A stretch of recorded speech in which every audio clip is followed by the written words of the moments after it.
I'll repeat that.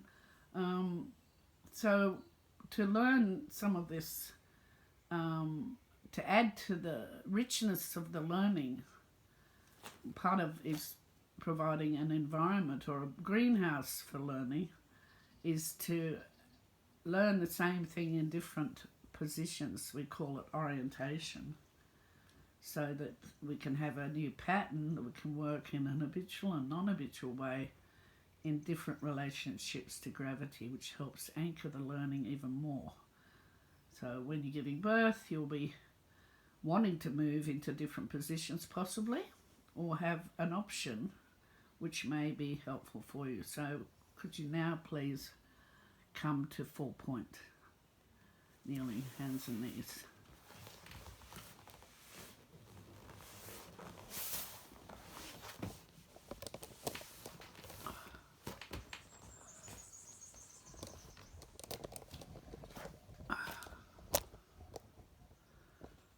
Okay. So imagine now chest to belly breathing. Just begin. Don't impose any restrictions, or just notice what's habitual.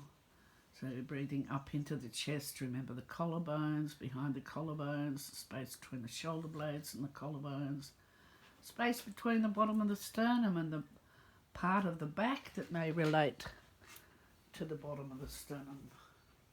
So here somewhere, yeah? So breathe into the upper balloon. Feel this lift, this point here, the distance the sternum coming downwards to the table. The sternum in here.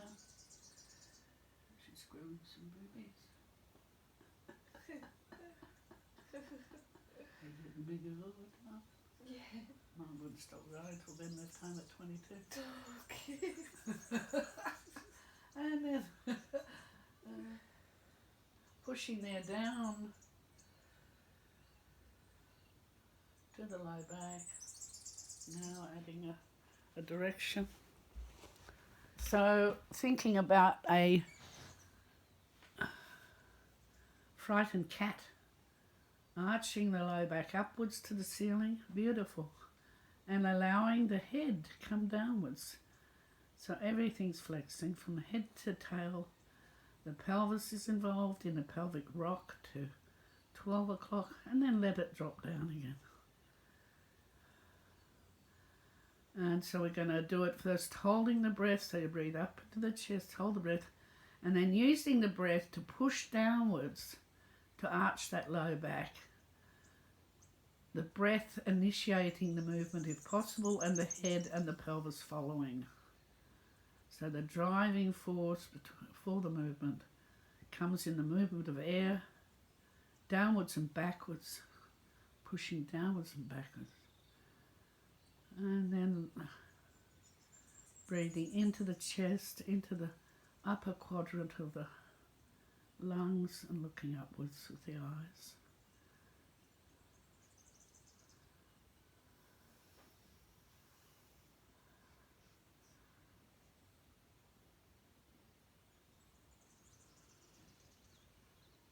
And feeling the complete harmony from the base of the spine to the top of your skull, or base of your skull, that they all move together, driven by the breath. And on that out breath and the back going upwards, it's really just letting go of the back of the neck, releasing any tension, letting the head just drop.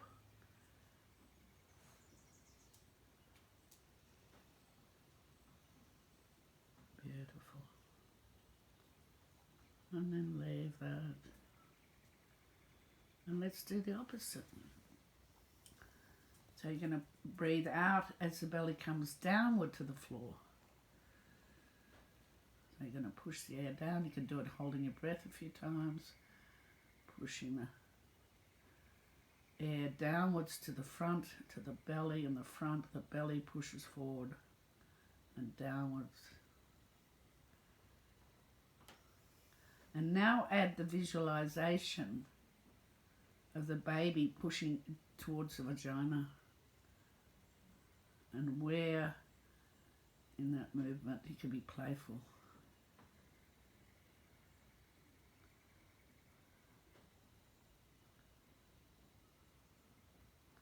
And you'll be sensing at the time of birth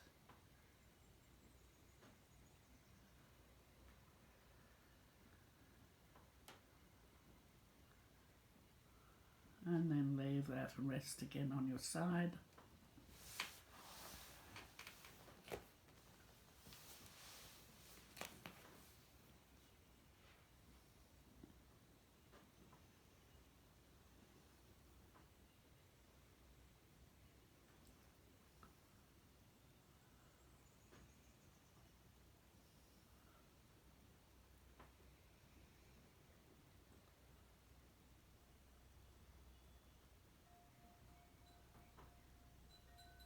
And then come up again.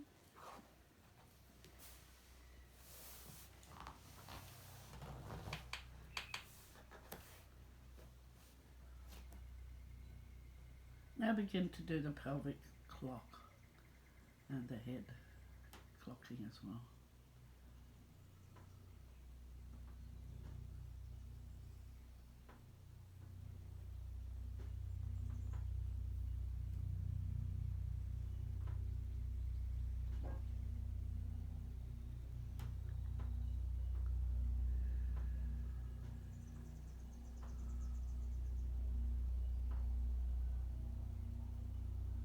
Beautiful.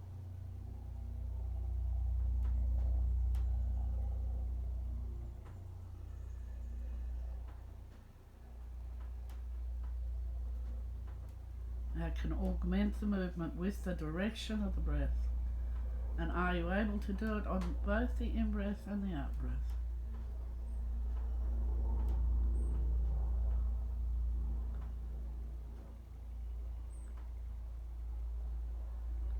Recognize what's habitual.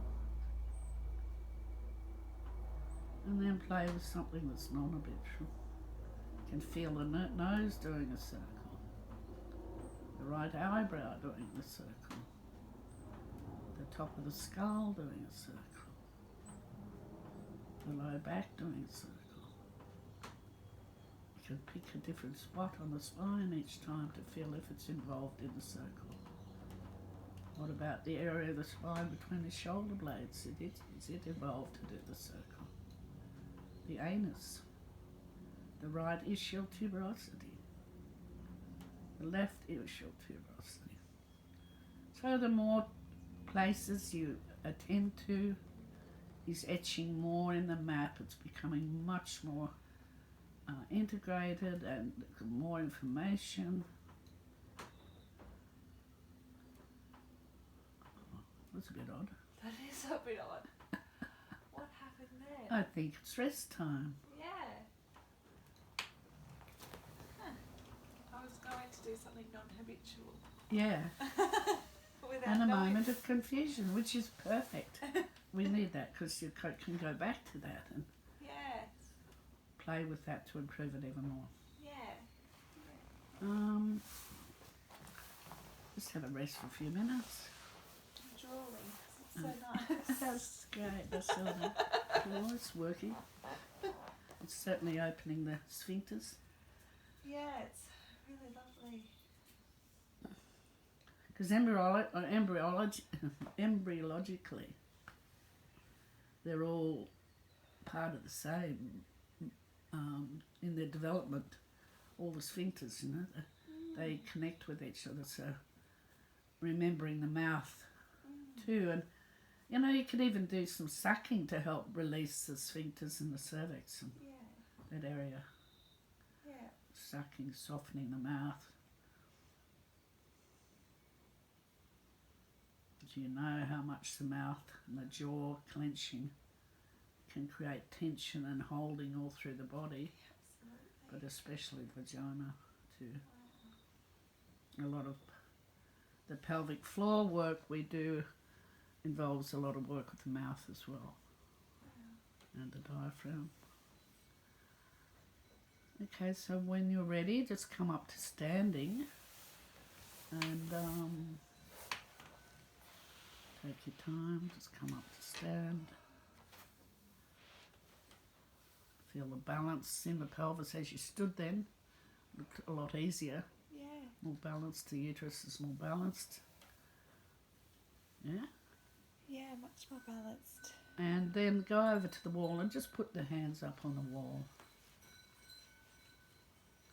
And this may be another position you'd be happy to be in when you're giving birth. I'd suggest the hands may be a little bit lower and the pelvis further away from the wall, but the hands wider. Really feel supported by that wall, you know. Okay, and imagine you're going to be giving birth. And, well, not just yet. Begin to do the pelvic circle again. Using your breath to aim. Begin by aiming the breath. Don't let the pelvis do all the work. See if that pelvis can learn to follow the breath as well. So you're pushing backwards and forwards, and the diaphragm is organising the spine, and therefore the pelvis. Tucking under to 12 o'clock, over to 3. And as you continue to do these, you'll find the areas you need to work on. You might find a part of the circle isn't as circular, or the arc isn't as clear. It's more of a straight line between one number on the clock to another. And you can just go back and forward between those. It might be 2 hours or 3 hours. It might be from 12 to 3 or 7 to 8, whatever. And go back and forward between those little sections you can play with as well, just to iron. I call it ironing it up. And where on your feet can you feel also a circle under the right heel and the left heel? And what about the big toes and the little toes?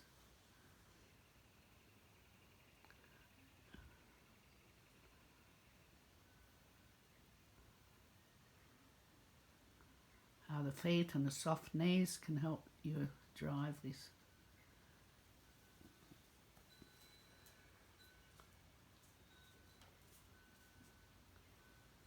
Now, I hope we haven't done too much. As I said before, when you're in labour, a lot of it's going to go whoop. Yeah. And don't effort trying to remember everything in the process. But you practice this often enough before the birth, it'll just happen automatically without you having to think about it too much. So when you're in the birth process, you know, don't get your knickers in a knot, not that you'll have any on, to get it all right. You know, just don't worry about that. Just, It's impossible to get them in a knot, isn't it?